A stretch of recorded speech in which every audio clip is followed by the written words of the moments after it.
a new Social Security formula to determine how much beneficiaries may be eligible to receive in monthly payments is under consideration by lawmakers, and that's what I want to share with you here in this video, because this could actually be a pretty good thing for lower income beneficiaries, maybe not so much higher income beneficiaries, which I don't think many people are concerned about that, but this may actually be a pretty good thing for low-income beneficiaries. And again, I want to talk through the details for you here in this video. Now, I also do have this article right here. I'm going to pop this up in just a second. It talks about this consideration, as in the adjustment to the formula, as well as some other considerations that lawmakers are currently talking about, thinking about when it comes to reforming Social Security. Got a lot to talk about here in this video. Now, really quickly, if you have not seen some of my other videos recently, you might be wondering, why am I wearing sunglasses? Because as many of you recognize, I'm blind. My eyes are very sensitive to the light, and recently I've been really struggling with light sensitivity, so I may be wearing sunglasses now and then in videos. Hopefully this will not be the new norm. I just need a little bit of reprieve and relief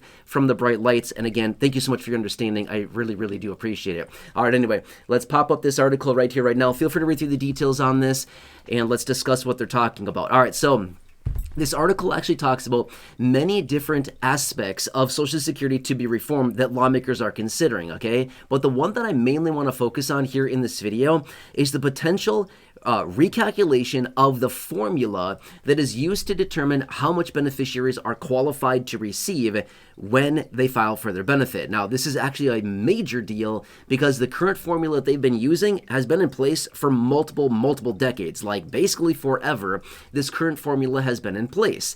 Well, if they want to change the formula, this could actually be, again, a pretty nice thing for beneficiaries who are receiving lower benefits or who may be receiving lower benefits at some point when they do decide to file. Okay, really quickly, let's talk about the current formula. What Social Security does is they use your 35 highest years of income to determine your AIME, which is average indexed monthly earnings. Basically, they take all of your income, they add it all together, and they average it all out to determine your AIME, okay? Now, this used with a calculation is used to determine how much of a monthly benefit, as in your PIA, your primary insurance amount, as in how much you would be getting on a monthly basis at your full retirement age if you were to wait to that age, okay? Now, they take, again, your 35 highest years of income. Now, what happens if you've worked for 20 years, 27 years, 30 years, 31 years, something like this? What do they do for all the years where you maybe had zero income? And again, there's a lot of reasons why somebody may not have 35 years of work history to use in this calculation. What do? They fill it in with a zero. For those years that you may not have had income, if you do not have 35 years of income to go off of, they're going to fill in all those extra years with a zero. So this is typically why, and again, I'm not trying to single out one type of person here, I'm just saying this is typically what we see. But a lot of times we see women have lower Social Security benefits. Why? Well, there's a variety of reasons why, but one main reason is a lot of women, again, I know this is not the case for everybody, so I'm not trying to single out anybody, I'm just giving some examples here, but some women take time off when they have children, right? They may take a few years off of work when they have children to raise those kids, right? So in this case, these individuals may have taken, 1, 2, 3, 5 years off, or maybe longer in some instances. But in that case, if they did not have 35 years, well, then all those years where they had zero income because they were raising a family, right? Doing the ultimate job that is like 24/7, 365, it takes a ton of time, a ton of work. These individuals would receive a zero as a placeholder in those years where they had no income. Well, ultimately, at some point in the future, when they go ahead to file for their Social Security benefit, all of a sudden, those 35 years have a lot of zeros in there, and then again, that brings down their benefit potential when they want to claim, okay? So here's what the lawmakers are talking about, is potentially still using 35 years, but basically anybody that has a zero, those 0 years are just subtracted from the equation. Okay, so that'd actually be really nice, because honestly, think of it this way. Let's just say that somebody works for, 25 years, okay? So they work for 25 years, they have income for 25 years, and then there's 10 years in there that are filled in with zeros. Those zeros, when using averages and adding it all up and averaging it all out, those 10 zeros in this example that I'm giving here with zero income on those 10 years is going to reduce the average significantly. But with this new potential formula that they are talking about here, this would extract the zeros from the formula. Okay, that'd be really, really nice. So now you don't have zeros dragging down the average for these individuals, but rather those zeros are extracted from the formula. And now they just have those 25 years of income that would be used to average out and determine how much of a raise, or sorry, not a raise, but a monthly benefit they'd be getting for their Social Security, their primary insurance amount, right? Does that kind of make sense, right? So this could potentially raise benefits substantially for future beneficiaries in this case, okay? Now, this is one instance in which they're talking about reforming Social Security. Now, as you probably noticed in that article there's multiple different ways that they are discussing reforming Social Security, like raising the full retirement age, which, by the way, is 67 right now for anybody born in 1960 or after. Full retirement age is the age of 67, right? But they're talking about pushing that out to possibly 68, 69, maybe even 70. Okay, so that's one of the discussions there. They've also talked about raising taxes, like payroll taxes. Those have been stuck at the same level that they've been at for many, many years, which is 12.4%.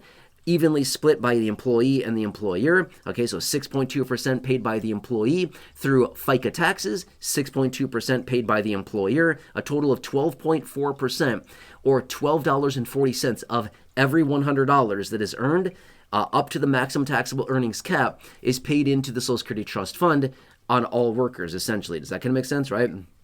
So they've talked about raising the percentage in which Social Security payroll taxes are coming in somewhere around the mid 15% range. So raising it by about 3% is what they've been talking about, and that bring in a lot of extra money into the Social Security Trust Fund. But the problem with that is that if they do that, it's going to take time to build up the trust fund, right? They're not just going to see a huge influx of cash immediately, which they'll see quite a bit of money coming in extra, but it's going to take time to rebuild the trust fund to the point where it doesn't become insolvent. Remember, all of this is about insolvency. That's the issue, right? And we just heard that other report that I talked about not that long ago out of the CBO, the Congressional Budget Office, that came out with their own independent study aside from the Social Security Board of Trustees annual report. And in that study, they found that Social Security is going to be insolvent, as in the trust fund will be insolvent by 2032.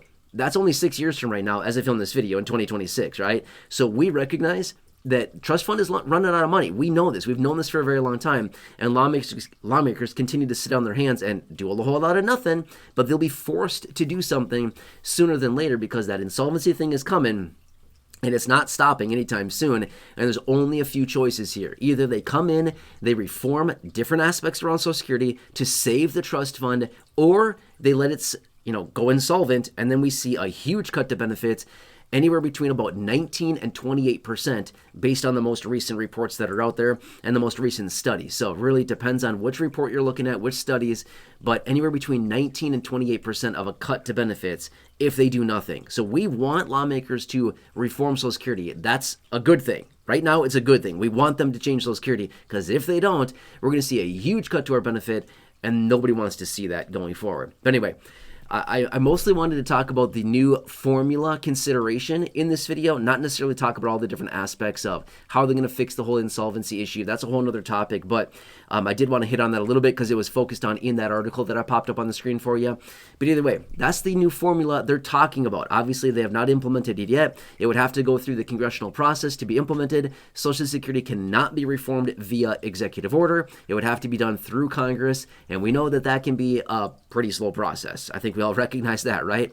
So anyway, hope this helps you. Again, as always, please subscribe if you're new here, 100% free. Big subscribe button down below. Please share the video, big share button right down below. Otherwise, check out the well over 6,000 videos here on the channel in the video library.